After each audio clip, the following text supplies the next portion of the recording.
Ori and the Will of the Wisps is the long-awaited sequel to the absolute masterpiece that was Ori and the Blind Forest. Now that I've been able to play through this game in its entirety, I'm going to tell you why this game is the perfect sequel. First things first, this is not a beginner-friendly game. If you haven't played the first game, I highly recommend you play that first, as everything here, every gameplay mechanic, every plot point builds off the first installment. You'll find yourself very frustrated with the complexity of the platforming, the number of mechanics, and the more intricate combat system. There is very little time spent teaching you the basics from the first game. Within the first half hour, you'll have unlocked every ability from the first game, and then you just go from there, unlocking even more advanced abilities and ways to interact with the world. Just like this review, it doesn't spend a lot of time explaining what this franchise is about. It assumes you know the basics and throws you into the feeding grounds. If you look at this footage and you're overwhelmed by the wall clinging, the wall jumping, the double jumps, the triple jumps, the quadruple jumps, the lack of safe places to stop and take a breath, the constant onslaught of enemies coming from every direction, you might get daunted. And that's understandable. It might look like a 2D Dark Souls combined with some of the more recent Metroidvania games, combined with the more intense platformers like Celeste, for example, and you would not be wrong to make these assumptions. Make no mistake, this is a hard game. However, if I'm going to be a little more specific and compare the difficulty to the first game, I would put it like this. Ori and the Will of the Wisps is more complex and also more forgiving than its predecessor. What I mean by this is that even though you might find yourself dying more often from the more complicated platforming, combat, and puzzles, there's also a much more aggressive checkpoint system this time around. In the first game, you had to create your own checkpoints by holding down a button and creating a soul link, which wasted energy, so you were limited to how often you could place them.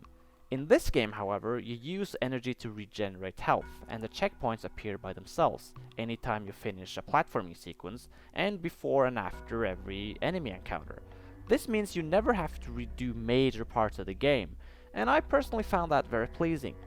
But this also means it's a game with much more trial and error. You will redo the same short platforming sequence again and again, and most likely fail a certain jump time and time again until you get it right. I'm not gonna brag about myself, but I found the platforming relatively easy. But that's because platformers are my bread and butter. At this point, I can play Super Mario Bros. In my sleep. However, Ori and the Will of the Wisps threw me one massive curveball. One major change that I did not see coming. A major change that made me have to rewire my brain and relearn mostly everything that I had learned from the first game. The combat is massively overhauled. However, it was definitely for the better.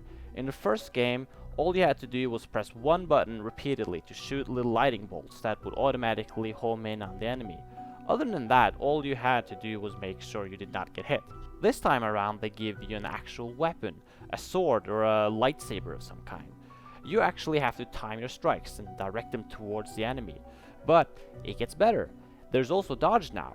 So if the developers had recently played Dark Souls, Hollow Knight, Dead Cells, then we know where they got these ideas from. The Soulsifying of games has been kind of a trend over the last few years. Even the latest Star Wars game threw in some Souls-like mechanics. I'm still torn on the idea of every game having a strike, dodge, heal, repeat mechanic, but there is something oddly satisfying when it's implemented well, and this game does implement it really well. I'm just happy that we now have an actual combat mechanic in the Ori franchise. I have to give them credit for one small thing they got right. Dodging, it doesn't give you invincibility frames, so you can't just dodge through the enemies like in Dead Cells, for example. Instead, you have to jump over or dodge under the enemies when they jump. This means you can't just dodge like crazy to avoid getting hit. I like that. The game isn't without flaws. One change that ultimately made for a more deep and varied game also caused some frustration in my playthrough, and that was the equipment screen. Unlike the first game, you can now equip different abilities to 3 of the face buttons. I have to admit, it works really well, and it's more of a problem on my end, but here's the thing. I don't like having to stop and micromanage things in games. I get frustrated by a lot of games that allow you to hold more than 2 weapons at once, for example. I don't like having to scroll through a wheel to find the right ability when I'm in the heat of combat. Again, there's nothing wrong with the way this game implements the equipment screen, but it's just something that I easily find frustrating. But I know, Zelda does it, Metroid does it, The Witcher does it, most of my favorite franchises do it. So this is more a complaint on how games are made nowadays and not so much on this game in particular. And I know it's my problem, not the game. The visuals, the music, the story is all fantastic. Every location in this game is a masterpiece of art. The combination of 3D models and parallaxing 2D assets that stretch on for eternity makes this 2D game feel more three-dimensional than most actual 3D games. The locations and enemies are even more animated than in the first. I almost wish this game would have a different look than the enchanted forest look of the first, but it worked so well the first time around, so I don't see why they would mess too much with the look and feel of Ori.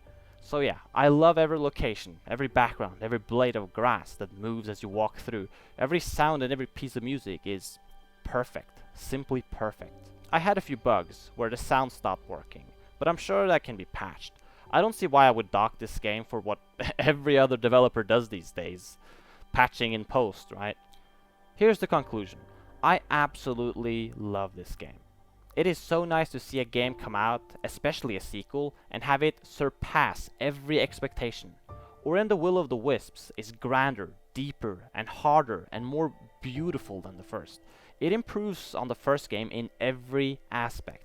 Whether you play this for the intensely challenging platforming and combat, or the heartwarming story and atmosphere, there's something here for every fan of the first game to enjoy. So there you have it. I hope you enjoyed my review of Ori and the Will of the Wisps. Now, I can't guarantee that I'm truly back now. We'll have to see how things go, but right now I'll be home a lot in the coming weeks, and so I'm gonna have a lot more time on my hands, and hopefully I'll be able to play some more games and do some more reviews. But I can't guarantee anything at this point. I got some projects going on and other stuff going on. For example, I'm actually working on a game that I might give some information on very soon, so stay tuned for that. And hopefully we'll get more reviews out soon, and it's gonna be great. So take care.